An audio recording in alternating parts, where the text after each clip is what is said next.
Сәлем достар, біз вставка бөлімінде фигураны таңдаймыз, өзімізге қажетті фигураны таңдап аламыз, және размері мен түсін таңдаймыз, және толщинасын таңдаймыз. Өзіңізге қажетті толщинаны таңдайсыздар, жуан болған әдемі көрінеді, цвет анық көрінеді. Фигураның үстін басып, измени тексті басамыз, және текстімізді жазамыз. Бірінші топ деп, мына жерде цветі ақ болып кетті, соның цветін өзгертеміз. Қара немесе өз қалауларыңыз бойынша өзгерте аласыздар. Шрифт пен размерді. Және осыны копировать етіп көбейтіп аламыз. Бізге қажетті 3 топ, соны рет-ретімен қоямыз. Және де сандарды өзгертеміз. Бірінші, екінші, үшінші топ деп өзгертеміз. Және де түзу етіп қоямыз бір-бірінің астына. Келесі фигураны қою үшін вставка бөлімінде фигураға жұлдыз пішінін таңдаймыз. Заливка фигура бесцветный етіп, контур фигураны қызыл етіп, толщинаны 4-ке апарамыз. Жуандау болған әдемі көрінеді. Және де измени текст деп, ішіне сандарымызды жазамыз, яғни текст жазамыз. 20, 30, 40 деген сандар керек болады бізге. Және де размерін дұрыстап аламыз. Ретімен қоямыз. Және де бұны копировать етіп, ставить етіп, 20, 30, 40 деп бүкіл жерге қойып шығамыз. Жаңа бетке өтіп, бірінші топ деп жазамыз.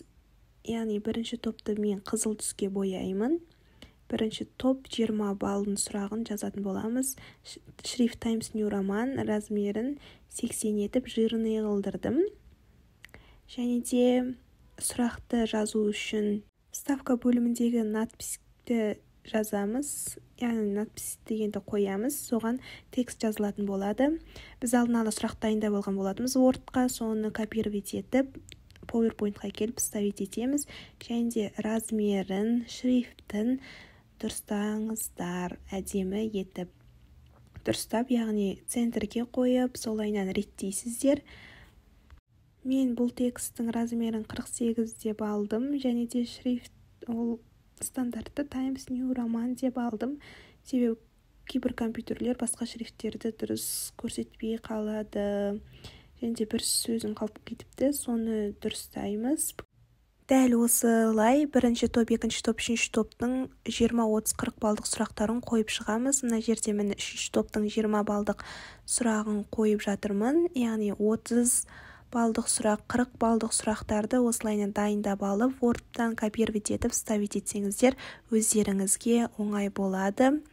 Бүкілінің размері 48, және де шрифт Times New Roman. Сұрақтар жазып біткеннен кейін бастапқы бетке өтеміз, және де Google-дан алған фотомызды қоямыз да, задний план дейміз. Гиперссылка қою үшін екінші бетке өтіп, фигураны таңдаймыз. Мен мына жерде смайликті таңдадым. Өздеріңіздің қалауларыңыз бойынша таңдауларыңызға болады. Және де мына жерде заливканы бесцветный етіп, контурын сарыға боядым. Және де толщинасын қалыңдау еткен өздеріңізге көрінікті болады. Әдемі көрінікті болу үшін қалыңдау еткен абзалырақ.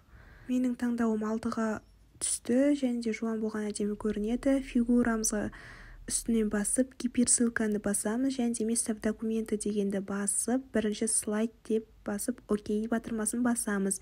Және де осы смайликтің үстінен копировать етіп, басқа да слайдтарға барып, ставить басып шығамыз. Бірден қойылатын болады. Гиперссылка қойып біткеннен кейін бірінші бетке барамыз. Және де жұлдызшаның үстінен басып, анимация бөліміне кіреміз де, астыға стрелкасын басып, выход дегеннен выцветанияны таңдаймыз. Және де бәріне осы выходтың выцветаниясын қойып шығамыз. Яғни слайдты көрсету барысында выход деген кетер амалды дұрыстайды. Анимация қойып біткеннен кейін тикерді қою үшін ең маңызды нәрсені ұмытпаймыз. Бұл үшін фигураның үстінен басып, область выделения дегенді басамыз. Және де әр фигураның үстін бассаңыздар, выделение бөлімінде қызыл мен тексттер көрінікті болады. Және де өзіміз шатаспау үшін 1-де 20, 1-де 30, 1-де 40, 2-де 20, 2-де 30, 2-де 40, 3-де 20, 3-де 30, 3-де 40 деп жазып шығамыз. Бұл іс-әрекеттің маңыздылығы анимация мен тигрді байланыстыру барысында шатаспауларыңыз үшін қажет болады. Яғни екінші топ 30-шы сұрақ деген мағынаны білдіреді. 2-де 30, 2-де 40 дегендер. Немесе сөз қылып жазуларыңызға болады. Екінші топтың 40-шы сұрағы деп. Осы видеоға лайк басып, каналға тіркеліп, коммент жазуларыңызды сұраймын. Область выделениеге рет-ретімен бүкілін дұрыстап жазып шығыңыздар, яғни тексеріңіздер. Бұл пункт дұрыс болмаса, келесі пункттерде дұрыс болмайды, яғни осыны дұрыстап ретімен жазып алыңыздар өзіңізге түсінікті ретінде. Және де бірінші жұлдызшаға басып, анимация бөліміне кіріп, тигерді басамыз, яғни по щелочку дегенді басамыз да, жаңағы өзіңіздер жазған выделениедағы сөздермен сәйкестендіресіздер. Яғни 40-шы жұлдызшаны бастым, және де тигер по щелочкуды басамыз, бірде 40 дегенді басамыз. Екінші топтың бірінші жұлдызшасын бастым, және де 2-де 20 дегенді басамыз. Дәл осылай қайталаймыз. Тигердің по щелочкуды басып 2-де 30 дегенді таңдаймыз. 2-де 40 дегенді таңдайтын боламыз. Екінші топтың 40-шы сұрағына. Яғни осылайынан область выделениеда дұрыстап жазып алатын болсаңыздар, сіздерге түсінікті болады. Егер де жазбасаңыздар, өзінің сөздері тұрады, пиктер және де немесе тағы да басқа сандар, ол кезде түсініксіз болып қателесулеріңіз мүмкін. Анимация, тигер, область выделения пункттарын дұрыс орындасаңыздар, гиперссылка қоямыз. Санның үстін басып, гиперссылканы басамыз, және де слайд, бірінші топтың 20-шы балдық сұрағы, екінші слайд, екінші слайдты басамыз.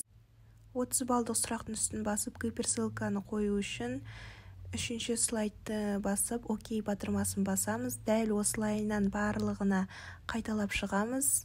Ставка гиперссылки терезесінде просмотр слайды да көрсетіліп тұрады. Нешінші слайд екендігі шатаспауларыңыз осыдан ақ байқалынады. Окей батырмасын басып, барлығына қойып шығыңыздар, және де осындай көк түске боялады гиперссылка қойылған кезде.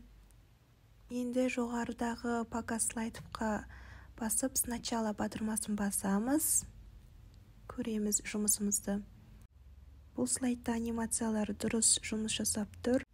Гиперссылкалар дұрыс қойылған. Сұрақтарыңыз болса комментке жазыңыздар, ответ беремін. Назар салғандарыңызға рахмет.